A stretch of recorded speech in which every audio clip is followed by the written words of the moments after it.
नमस्कार दोस्तों, भैया जी टीवी दुर्गेश। दोस्तों, आज की वीडियो में हम जानेंगे कि अध्यात्म और दर्शन क्या होता है। बहुत सारे लोगों को अध्यात्म और दर्शन में अंतर नहीं पता है, तो इस वीडियो में हम जानेंगे कि अध्यात्म क्या है और दर्शन क्या है। वास्तव में देखा जाए कि बिना अध्यात्म की प्राप्ति के दर्शन संभव नहीं है, क्योंकि अगर हम किसी चीज को जानेंगे नहीं तो उसको हम देख के भी उसकी वास्तविक स्थिति का अंदाजा नहीं लगा सकते। जैसे अगर हमने कहीं पर स्वर्ण या सोना देख लिया और हम उसके बारे में जानते नहीं हैं, तो सिर्फ दर्शन से ही हम उसकी मूल्य का अंदाजा नहीं लगाएंगे और उसे मिट्टी ही समझेंगे। वास्तव में अध्यात्म एक प्रकार का दर्शन ही है, चिंतन धारा है, विद्या है, हमारी संस्कृत की परंपरागत विरासत है, ऋषि मुनिषियों के चिंतन का निचोड़ है, उपनिषदों का दिव्य प्रसाद है। आत्मा,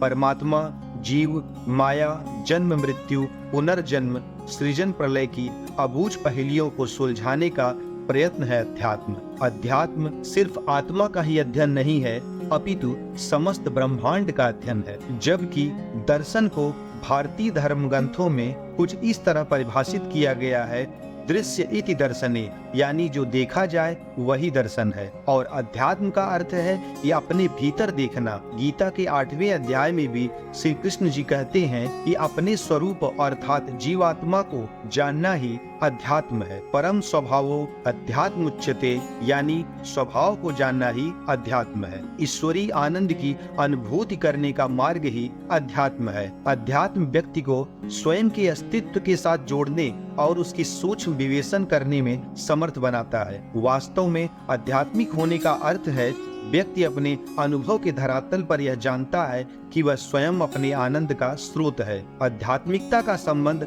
हमारे आंतरिक जीवन से है। जब कोई चीजों को उनकी वास्तविक स्थिति में देखने के लिए प्रबुद्ध दृष्टि, सम्यक दर्शन, आत्म साक्षात्कार प्राप्त करता है, तो वह आध्यात्मिकता में प्रवेश करता है। आध्यात्मिकता किसी के अहंकार को कम करने में मदद करती है कि यह मैं जानता हूँ का भाव कम करता है, जबकि इसके सापेक्ष धर्म कई बार इसे बढ़ा देता है। दर्शन का शाब्दिक अर्थ अंग्रेजी भाषा के फिलोसफी शब्द का रूपांतर है। इस शब्द की उत्पत्ति ग्रीक के दो शब्दों फिलोस तथा सोफिया से हुई है। फिलोस का अर्थ प्रेम तथा अनुराग और सोफिया का अर्थ है ज्ञान। इस प्रकार फिलोसफी अर्थात दर्शन का शाब्दिक अर्थ है ज्ञान, अनुराग अथवा ज्ञान का प्रेम। अध्यात्म के 3 प्रकार होते हैं। पहला भक्ति समाधि, दूसरा योग समाधि और तीसरा ज्ञान समाधि। अगर हम प्रेम के संबंध में बात करें तो प्रेम हमेशा आध्यात्मिक ही होता है। प्रेम ऐसा प्रेम ही नहीं जो इसकी अपनी आत्मा को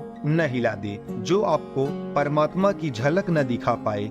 प्रेम में सच्चे आंसू आते हैं और आत्मिक अनुभव सच्चे प्रेम में ही संभव है। अध्यात्म की इसी समदर्थी और समस्त की भावना योगेश्वर श्री कृष्ण ने अर्जुन को बताया कि जो मनुष्य सभी प्राणियों में स्थित आत्मा को अपने जैसा देखता है, ऐसा समदर्शी आध्यात्मिक मनुष्य सांसारिक वातावरण से अलग होकर सभी प्राणियों को ईश्वर में समझने लगता है। ऐसी अवस्था में वह किसी का अहित करने का विचार अपने मन में ला ही नहीं सकता।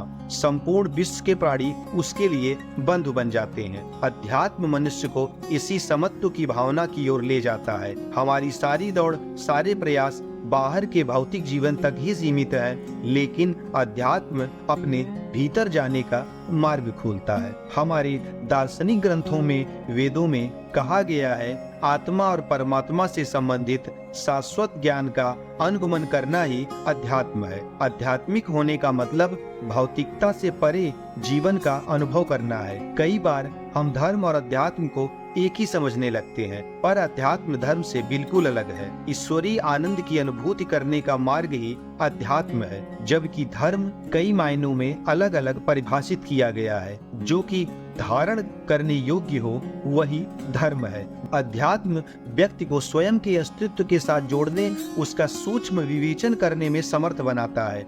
वास्तव में आध्यात्मिक होने का अर्थ है व्यक्ति अपने अनुभव के धरातल पर यह जानता है कि वह स्वयं अपने आनंद का स्रोत है। एक आध्यात्मिक पुरुष ही सच्चा दार्शनिक हो सकता है। अतः हमने जाना कि बिना अध्यात्म के दर्शन संभव नहीं है। तो दोस्तों, आज हमने जाना कि दर्शन और अध्यात्म पे क्या अंतर है। तो दोस्तों, आप दर्शन और अध्यात्म को किस तरह समझते हैं, हमें कमेंट करके बताइए। जय हिंद, जय भारत, नमस्कार।